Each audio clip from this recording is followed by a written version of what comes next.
I walk around compound, yeah, you hear squeaks. I walk around compound, yeah, you see Pete. Look at this. Look at this. Just kind of relaxing, you know. Sitting in the sun, getting their bellies nice and warm. Like they're at the beach or something. Oh, huh, what was that? Huh? Threat? Is there a threat? Is there a threat to our sovereignty? Our lemur sovereignty? I believe that's just a bag fluttering in the wind. Do you ever feel like a plastic bag, or I don't know, do you feel like Katy Perry? Do you ever feel like kissing girls and then liking it?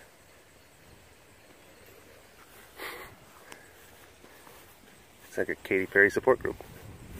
A lemur Perry.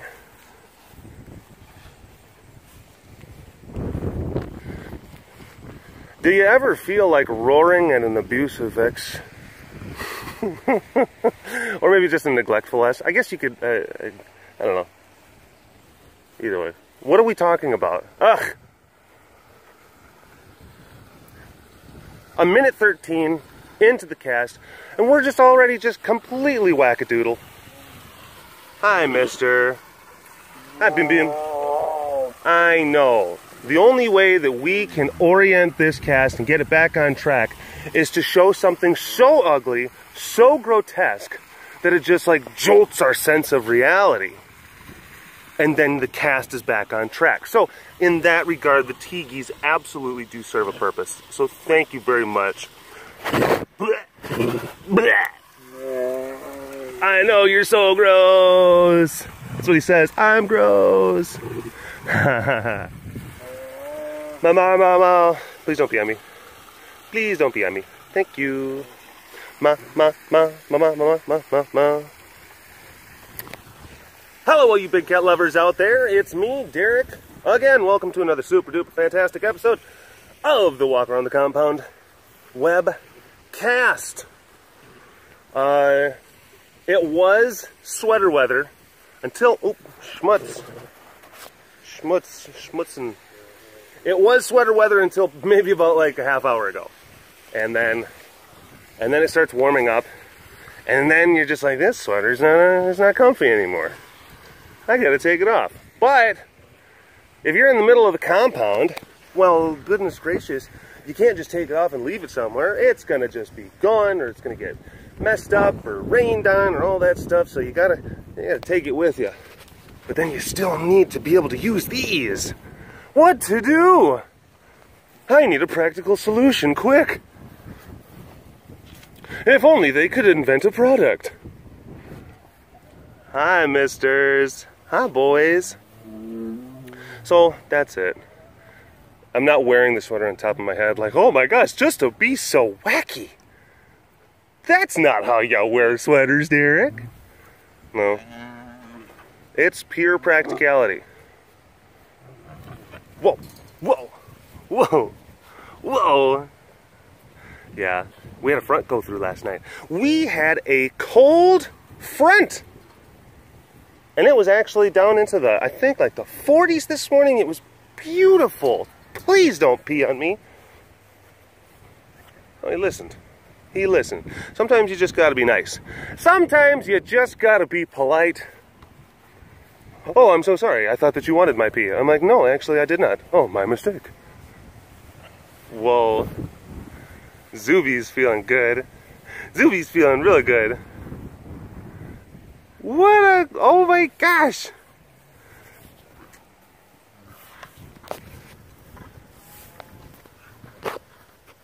Oh, look at these boys. Look at these boys.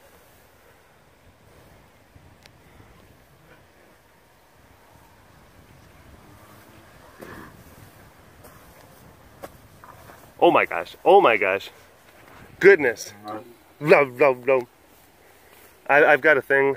If someone could indulge me, one of the more artistic type people, if you could indulge me, please, that would be really great. I'd like to see some art, BeeBees and TeeGees art, where, like, you got the BeeBees, and they're like the quintessential country club kids. They've got the polo shirts or the collared kind of thing, like, oh, I'm here, darlings. I have my croquet appointment. You know, one of those kind of things. And then, oh my gosh. And then the TeeGees, I would like to see them as kind of, you know, other side of the tracks, kind of like the greaser, kind of working on their cars, and they're like the townies, you know.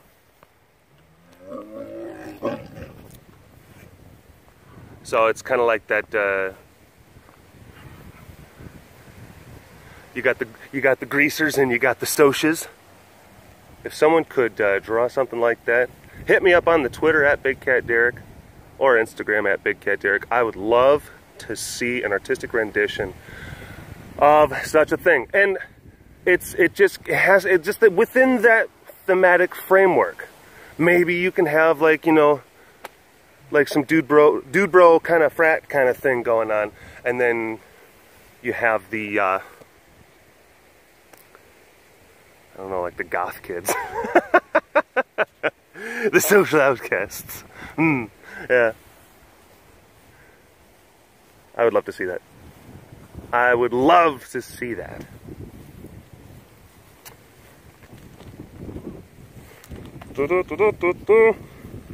Oh my gosh. Sorry, Micah. Hey, subscribe to the channel. Hey, if you haven't already, think about it. Hit that old subscribe button. She's like, no, Derek, you've already lost a lot of, like, there's the retention. It doesn't matter anymore. It's already 6 minutes. It's almost 7 minutes into the webcast. The audience retention factor is gone. You've messed it up. Like, sorry, Micah. I'll be better next time. Don't be on me. Nope. Never listens. Never listens. Just refuses. Refuses. We've got some of the young intrepid college kids from the UT Arlington. They're over cleaning up weeds under the supervision of intern Brianna. So that's cool. Hi, Firebug. Ooh. Hi, baby. We are rolling out. We kind of slapped a new coat of paint on some of the PrideStrong stuff, and we are going to be kind of reintroducing and relaunching some of the volunteer survey type material.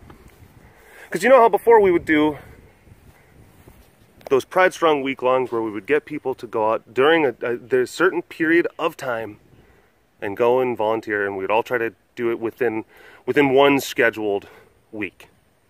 And that was really great, and we had a lot of people getting out there and helping out animal-related causes and charities within their local communities, and it was a very positive thing. We were able to track people's volunteerism through surveys, and then we were able to create a quantitative and qualitative assessment of people's experience and their impact, and it was very cool. And the first couple ones that we did, we kind of treated more like a proof of concept, I guess you could say.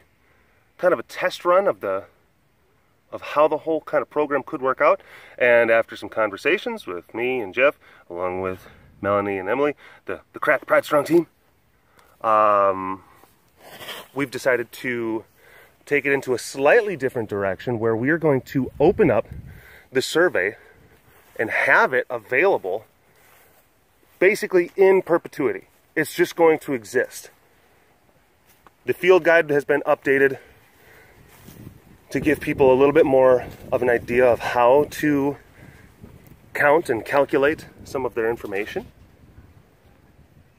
And we're just going to leave it up there. And it's going to be one of those things that I'm just going to regularly just kind of remind you, like, hey, don't forget, like, if you want to go out and do something this way, PETA, PETA, pa pa pa, pa pa pa pa pa pa pa pa pa. I'm going to tell you something right now. I did not care when Eris died. Yeah, I really didn't. I didn't. I didn't. I just didn't, like, look, yeah.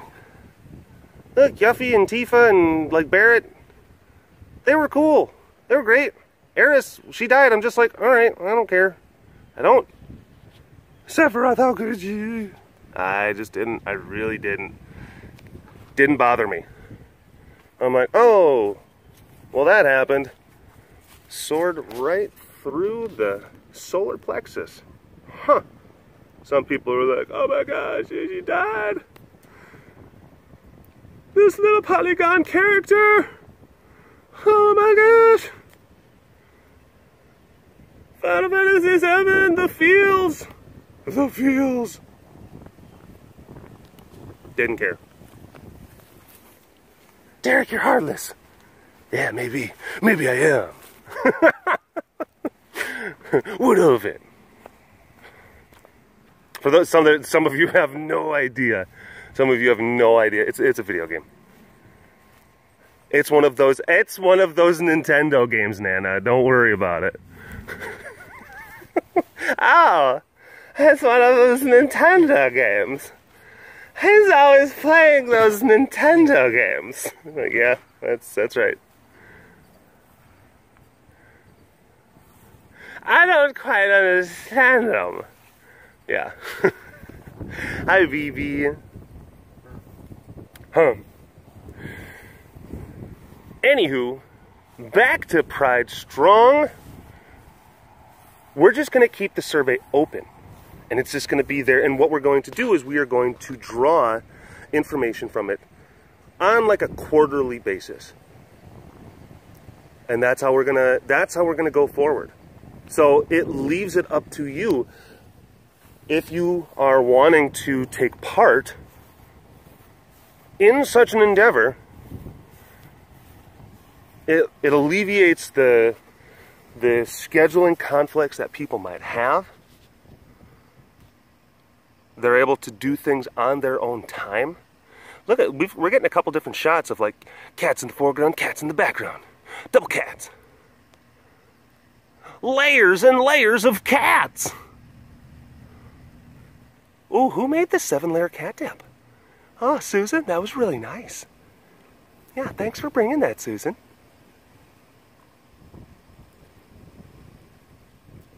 But that was one of those things where people may have not had the time or the financial means to do a volunteer excursion or an event within the one predefined week. So, and then they said, like, I would have, like, there were a lot of people who said, like, look, I would have participated had it been like 1 or 2 weeks later. And then you take that into consideration. It's like, all right, well, we're just going to keep it open all year round. So whenever you want to get out there and volunteer, it's up to you. The ball is in your court. Oh, and me and Jeff were talking about a way to create almost like a perk system, not necessarily a perk, but almost like an achievement system, kind of like video games. You know? It's like if you eventually get to the point of like 500 pounds of poop scooped, like a little thing pops up like super pooper scooper, achievement unlocked. But then again, it's like how you try to figure out a way to verify the quantifiable data. You know, that's again further in the future, but for now, new thing. So, readjusted, revamped some of the stuff, so you can go to the PrideStrong website, pridestrong.com. Of course, links in the video description. Most of the links for a lot of the stuff that I babble on about down in the video description below. That's just how it works. That's how it works. And it's going to be a lot easier for the crack PrideStrong team, honestly, to just manage. It's just like a garden. It's just going to kind of be there. You just got to tend to the weeds and maybe plant a new bulb here and there. And we're still going to take on people's, you know, individual stories. We're going to try to illuminate and share some of that stuff. So, yeah. Yeah. All right. Papa. Moving away. I know what's going on over there. They're pulling those weeds. So I was here doing his laps. Doing his pawpaw laps. Hi, bud. Got a good bit of rain last night, which is nice. Because things were getting a little bit dry. Whisper moo. Hi, bud. Hi. Hi, Mr. Man. And P. Awesome. Thank you so much for your contribution to the cause.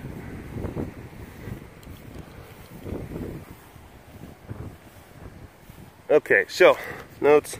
Alright, did that. Oh yeah, of course. Fancycast, the first one, should already be up on the Patreon account. So, again, if you want to sign up for the Patreon, you're going to be getting basically another webcast, like one extra webcast per week, and it's going to be all it is $1 a month. Gets you access to the exclusive content. Why is it called the Fancycast? What makes it so fancy? Well, like I said before, it's premium content. Yeah. Exclusive. And then you watch it and you're like, this is basically just another walk around the compound webcast. And it's like, what? Look at that pretty girl. That's Puppis. Those of you who don't know, that's Puppis. She's about 16 years old. Yeah. She's a good girl. Great Pyrenees. Great Pyrenees. Love these dogs. Love them. Yeah. Just very, very, very cool breed. Hi, Vivi. Hi, Sugar Pie. Hanging out, enjoying the breeze. Yeah. Good day. Good day to you. Hi. Okay, I gotta go. She's like, but what about pets? I'm like, I can't get pets right now, I gotta go. But pets? No. I got stuff I gotta do.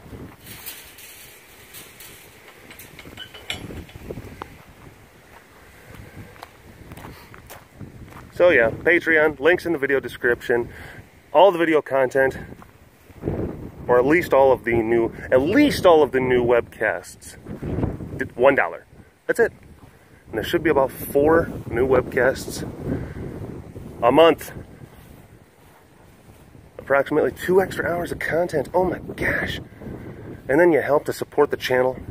You help to support, you know, the Derek and the Heidi. Yeah, that's it. Hi Ace, how are you? You feeling okay? Yes, he is. He is feeling very normal. He's like, I am normal. I hate you, therefore I am normal. Hi, Milo. Yeah, Milo is just like this northern breeze for the birds. It is for the birds. No thank you. No thank you.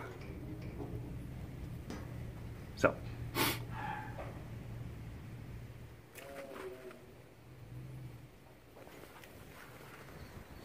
Okay, yeah, we teleported. I think the wind and the fluctuating temperature differential is causing some of the metal to kind of flex and then kind of rub a little bit.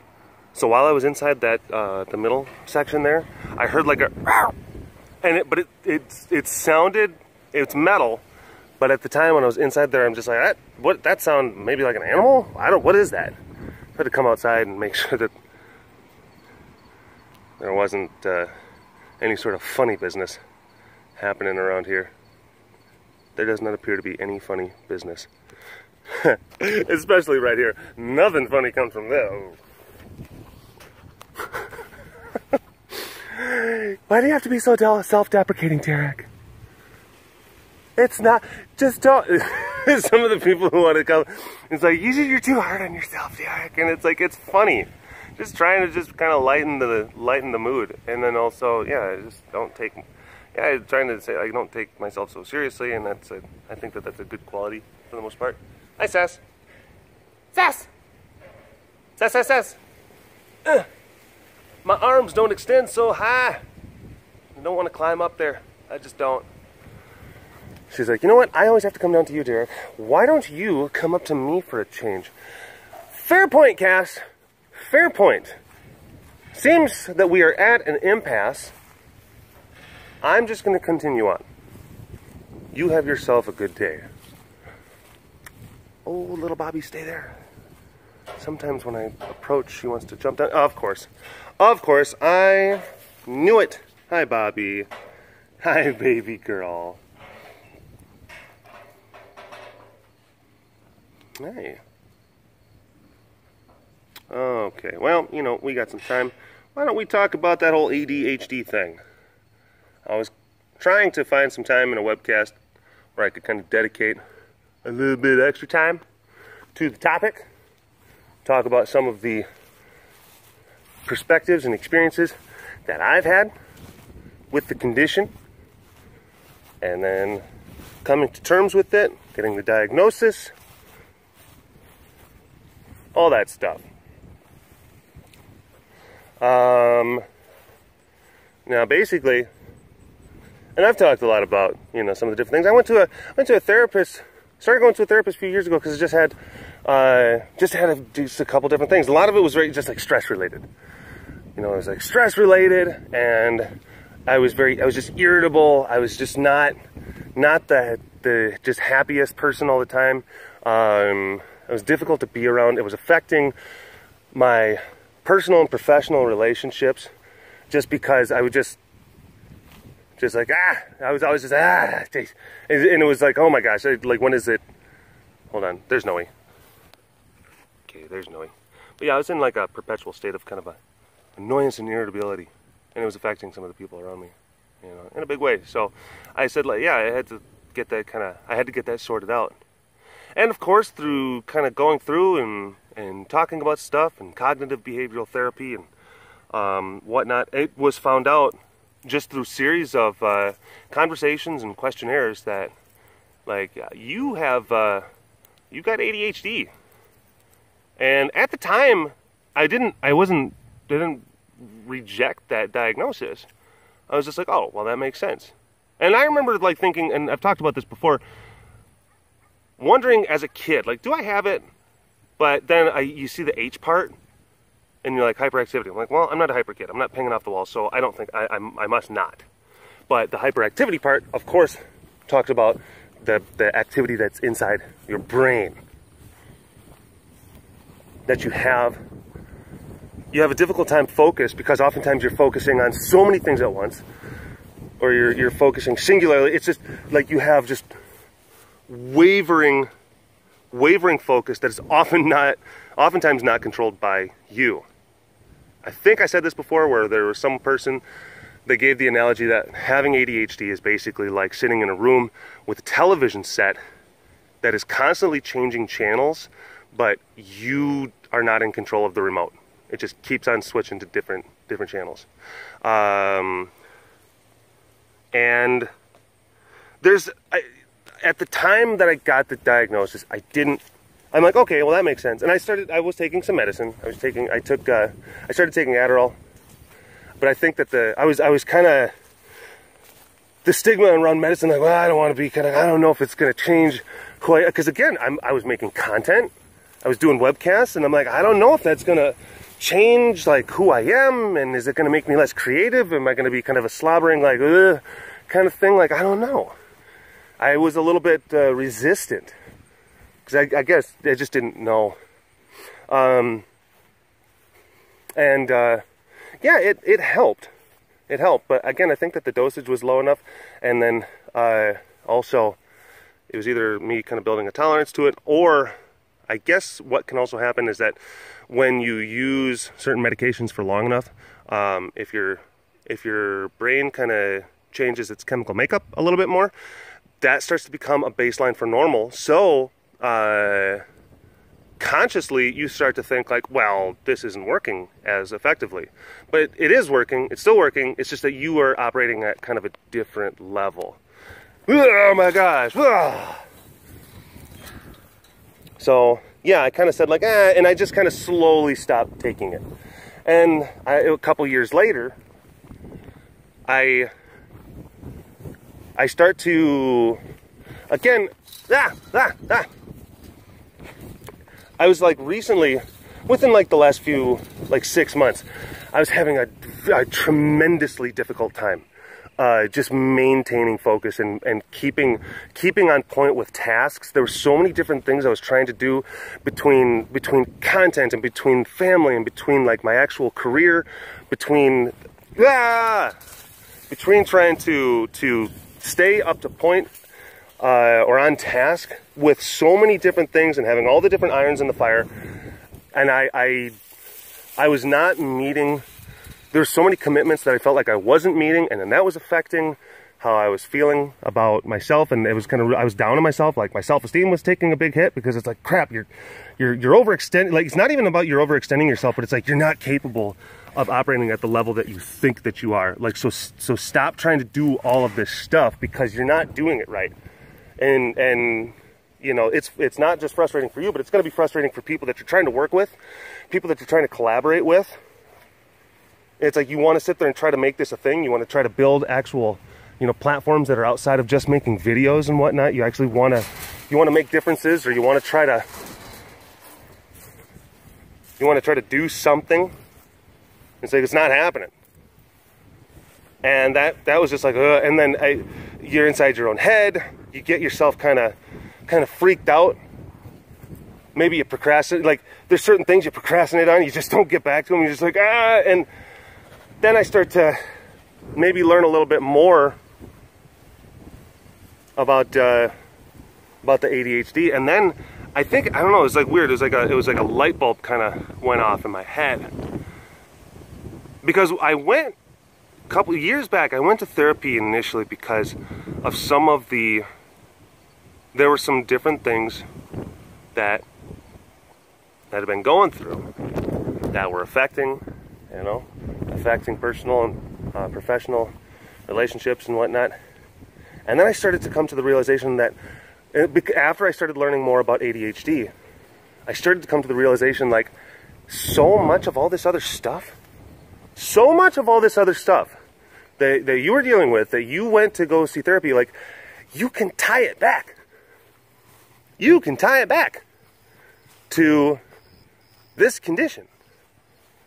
And it's like, again, knowledge is power. Knowledge is power. And when I first got the diagnosis, I said like, oh, well, I accepted it right away, but I didn't take the time to really learn about it, what it actually meant, how it affects you. Maybe the doctor could have done a little bit better job of explaining that. Either way, not a big deal. But things, because your brain just is not wired in the same way as other people's are. There's different things that are going on, and there's different chemical imbalances that happen. Like emotional dysregulation is a big one. And how ADHD people, they don't have the same filters that other people have. They're impulsive. ADHD people are just by nature impulsive. They're impulsive people. And especially when it comes to kind of like when you can have kind of passionate kind of thoughts or ideas or whatnot, you'll more often than not express them. You know how it's like you'll have a disagreement with the person and you might be sitting there thinking like, well, that guy's a jerk. Just a complete, and like most normal people, they don't they keep that lid because like, okay, this is an emotional moment, and I know that like in good time, like I'm gonna calm down and then we're gonna come to some sort of mutual understanding of each other. That's like a healthy way of kind of dealing with this stuff. It's important. It's important to distinguish. But a lot of times ADHD people, they won't. They just kind of go like, to heck with the, like, it's not, they don't think about consequences. It's just like, this is what I'm feeling. My heart is on my sleeve. I'm just going to express that. Maybe not even say like, this person's a jerk, but it's like, again, you don't, hi baby, hi baby. You let your feelings just be known. Not because like I need to make a statement. It just is what it is. You don't have like the mechanisms that are normally in place to inhibit what could be like a socially damaging interaction. They oftentimes are not present. And especially when you're trying to have some sort of like a good, healthy relationship, that can be a problem. If you have a disagreement and it's like you're constantly just like, yeah, well, this, and it's like that's, you gotta, it's like oftentimes like with ADHD people, like pick your battles just doesn't exist. That's a concept that just doesn't, yeah.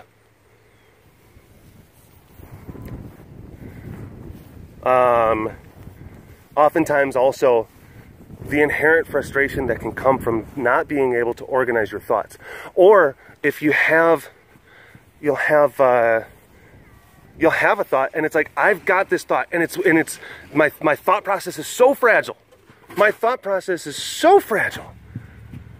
I need to get this thought out because not only do I oftentimes, I verbalize things, I verbalize and go through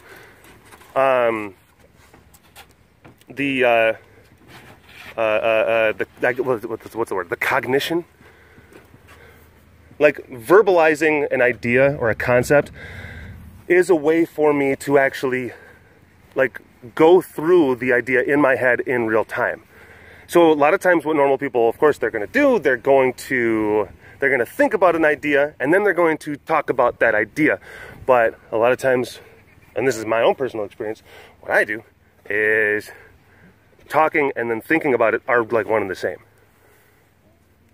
And if that stream of thought gets broken, then it's so hard for me to get back to it. And then I can be just like, why? Just I get flustered. You changed my channel. Why did you do that? And other people don't understand. They're just like, I don't know what I even did. What did I do? And you can't really explain it because again, it's like you don't, like being able to articulate things in those moments are so difficult. You're just like, I'm frustrated. I'm just so, and they're just like, I need you just get away from me. That happens. When you're not able to, when you're spinning plates and you're not able to successfully focus on certain things and certain tasks and certain topics, yeah, like I said, the fact that you're down on yourself and you're hard on yourself, the self-esteem issue absolutely comes into place. Like, what am I doing? My gosh, like why can't I operate? Why can't I operate like normal? What's the matter with me? Okay, we're gonna get to 33 in 10 seconds. All right, there we go. There we go. So that's definitely a thing that happens. So it can contribute very heavily, again, to self-esteem issues, to depression.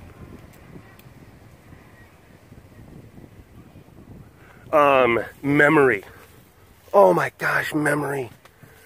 I have such a weird relationship with memory. And one thing about ADHD people is that they can have just like fantastic memories. But there's certain criteria that has to be met. There's certain things as far as, like does the information that you're absorbing, does it have to do with like things like deadlines or stuff involving personal interests? To the mind of an ADHD person, if there's a topic of personal interest, your mind can be like a bear trap. There are certain things that, like I can watch certain videos on YouTube one time, and I'll remember all the key points. I'll be able to summarize the thing. I'll be able to talk about it, kind of like I'm doing in a walk around the compound webcast, which I've been doing for years. I do different little bits of research, like, oh, maybe let's talk about this topic. Let's watch 1 or 2 videos, and then I'm going to be able to have a half-hour-long conversation about that thing. Talking at length. People are like, oh my gosh, that's so impressive. I was always a very good test taker in school. Very good test taker in school. But here's the thing. Ask me what I was doing 5 minutes ago. Like even now in this webcast. In this webcast, I have no idea. I have no idea what I was doing, where I was in the compound. I don't know. That part was load shed, data dumped, computer terms. Oh yeah. And that can be, again, a major frustration, a major element of frustration. Especially depending on the context or the setting that you find yourself in, whether it be like professional kind of stuff. Out here in the compound, I mean, there's so many different types of things where, like, you know, Heidi may say like, well, this and this and this needs to get done.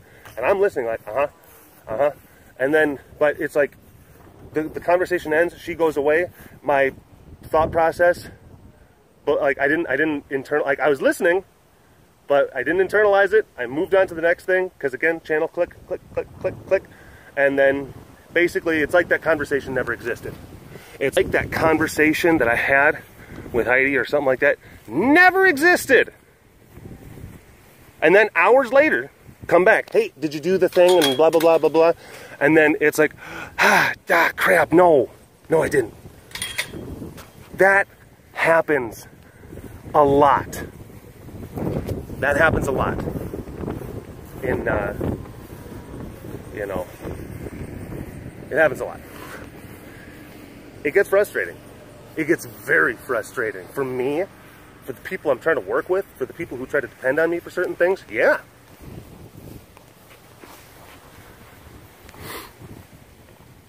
But here's the other thing. It's not all bad. It's not all bad. There's actually, there can be positives that come from having the condition, and I like to call it a condition. I don't necessarily like to call it a disorder. It's just a condition. Oftentimes ADHD people, they tend to be a little bit more on the creative side, and this is purely because, look at those boys, look at them.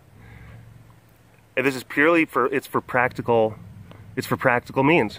It's because navigating and charting a course through life is oftentimes so difficult because of your issues with focus, your issues with memory, your issues with emotional regulation, what you're interested in, what you're not interested in, and you have to work so much harder than other, you know, quote-unquote normal people to just be able to operate. And I mean, you know, make it to work on time, pay your bills, do all this stuff. It's like those should be just really kind of simple, no-brainer tasks. But for ADHD people, they're difficult. They really are. And then other people, they don't. It's like you try to tell them, like, it's difficult, and like, I don't. Well, because I can do it, you should be able to too. And I'm like, you're right, but it is a little bit different, I will say. But ADHD people, they tend to have to develop like a number of coping mechanisms throughout the course of their lives so that they can operate. And what that does is it continuously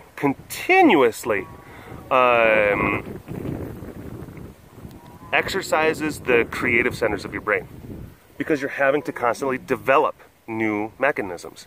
Oh, in order for me to remember to do this thing, or in order for me to get done with this project, in order for me to not procrastinate or to do blah, blah, blah, or blah, blah, blah, I need to do something like a little bit different. I need to do something a little bit kind of whack, because other people are like, why do you do it like that? Because it just works for me. I don't question it, please. It's my process. No, it is. It's just it's a mechanism, and you have to have it. You gotta have them. So, with that, tend to be a little bit more creative. So yeah, that's a good thing. It's one of those things where it's a condition that I wouldn't, if I were given the choice, like, hey, would you go back to just being a little kid and then just give it up? I'd probably say no. I wish that I was given the diagnosis earlier. I wish I had that recognized earlier. I think it would have helped. But, you know, maybe I wouldn't have been here where I am right now. Hi, bud. But I'm back on the meds, back on Adderall. Yeah. And I mean, I took it this morning. And am I that different from? Am I a different? Am I a slobbering zombie person? No. It just like that. It's a good thing. It helps. And medication doesn't always work for everyone. It doesn't. And there's of course like the things like, well, ADHD is an over diagnosed condition, or medication is overprescribed. Sure, you can have those arguments. Some people though, that stuff works. All right. Some people it does. For me, it's been helping. It's been helping a lot.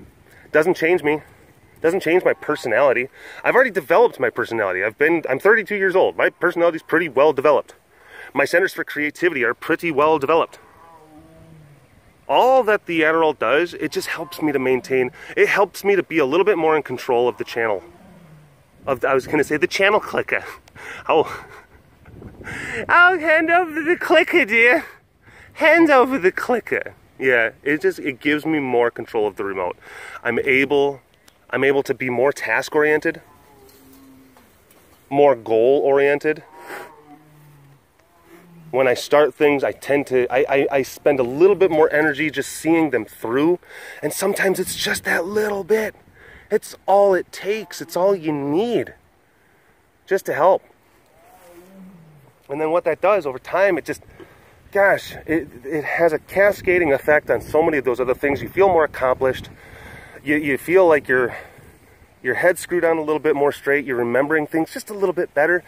Is the ADHD still there? Absolutely. It's absolutely still there. Does the channel clicking still happen even if I'm taking medication? Sure. Sure. I mean, I'm not going to sit there and say like, oh, no, it's completely, it's all better. But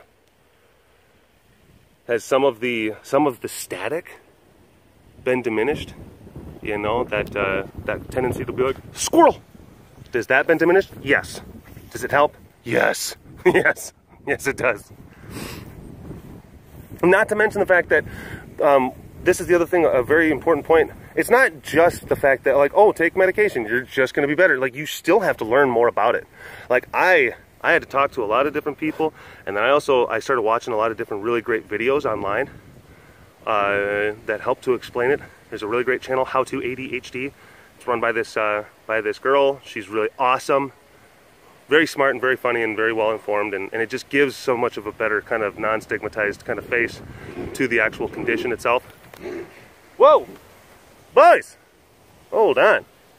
What's going on over here? My gosh. Najal Diwali. Hey, hey, hey, hey, hey. Woo! Whoa! Woo, woo, woo, woo, woo, woo. Woo, woo, woo. Woo, woo, woo, woo, woo. Hey, what are you doing? Hey, troll, troll, troll, troll, troll. Ears back, huh? Hey, hey. Woo. There we go. Snuffle butts better. Snuffle butts are better. Good. What happened? Huh? Personal space? Personal space? Yeah? Hi, babies. Hi. Shh. You know, and one of the things that, like being here, gosh, it helped. It really did. Being here helped so much. That's one of the reasons why I got so, like, emotionally invested in this organization in the first place. I think it was a major part of it, just because it was so difficult for me to stay focused and stay on track with any one thing. But I was so interested in this, in the operation of this. And ADHD people, they can also experience a state of mind called hyperfocus, where you become so focused on something that you actually basically just completely ignore other elements and aspects of your life, which it can lend itself to you being able to perform and accomplish some pretty daunting tasks. That's why I was so passionate and interested and into this place. And it gave me the ability to kind of slow my head and actually focus on one thing. And it made me feel good about that. It made me feel like I was finally in control of my head. Being here helped me feel in control. And that's why I stuck to it. And I gained responsibility over time. And then I became a part of the, part of the fabric of the organization, you could say. And then I'm here now talking to you. So look, like I said, would I give it up? No. No. No, absolutely not. I hope that you folks don't mind that I've been kind of really talking. This webcast is definitely very, very long. It's a very long one. I guess you can understand why now. Kind of like I needed some time to be able to kind of go into it. Let me see. Is there anything else? I don't want to end it and not touch upon some of those important topics. I guess I should just say, like, if you think that you might have that, or you suspect that you might have that, or if you're in maybe, someone in your family, or you're in a relationship with someone who has it, I mean, there's resources out there. There's ways to kind of find out. You can take questionnaires, and then you can get yourself diagnoses. You don't have to take medication. There's cognitive behavioral therapy type stuff. I mean, there's so many different ways that if you are affected by it, it can help you, again, chart a course better, navigate through life better. And then if you're a person who has a person in your life who has the condition, and then to the credit, like Heidi, oh my gosh, she's had to deal with it for years, for a long time. And I love her so much for that, for helping me. But it's difficult. It's been difficult. It is difficult for those in your life who are around those. It just, there's a lot of times you never know what you're going to get. Every day is going to be different, and it can get kind of squirrely. It can get squirrely. So, I mean, there's different things, resources for not just the people who have the condition, but also the people around the people who have the condition. And it's if you have it, it's not the end of the world. There's plenty of people who have it. A lot of successful people who have it. Absolutely. It's not something that you have to hide, or it's not something that you have to be ashamed of. It just is what it is. It is what it is. That's it. It's important to try to figure it out, and then try to get yourself the help that you need. That's all. Because it does have a positive impact on your life once you actually do get that help. And then once you actually you adopt it, internalize it, and then make it a part of what you're doing. That's it. That's it. Anywho, this was a long webcast. Oh my gosh. Go ahead and check out the Patreon page if you want to see the Fancycast. Hashtag Dorbist Award in the comment section below. PrideStrong.com, of course, if you want to check out the new updated questionnaire system. And if you want to get out there and volunteer in animal-related causes, charities in your local area, you can do it basically whenever you want. But I'm going to continuously remind you, please get out there and help. There's a lot of great places out there, a lot of animals that sure could use it. They could use your assistance. And is there anything else I'm forgetting? Care Rescue Texas, CareRescueTexas.com for more information about the wild animal facility that you are seeing here on the screen. We're going to end this webcast on Solano. I can't guarantee that he's going to moo, but he might. But he might. Hi, bud. That was kind of a quiet moo. Do you have any more big moos for us? Yano! Alas, he does not. Anywho, thank you for watching what I think is probably the longest webcast to date. If you're still here, man, you're a trooper. All right, I'll talk to you later. Bye-bye.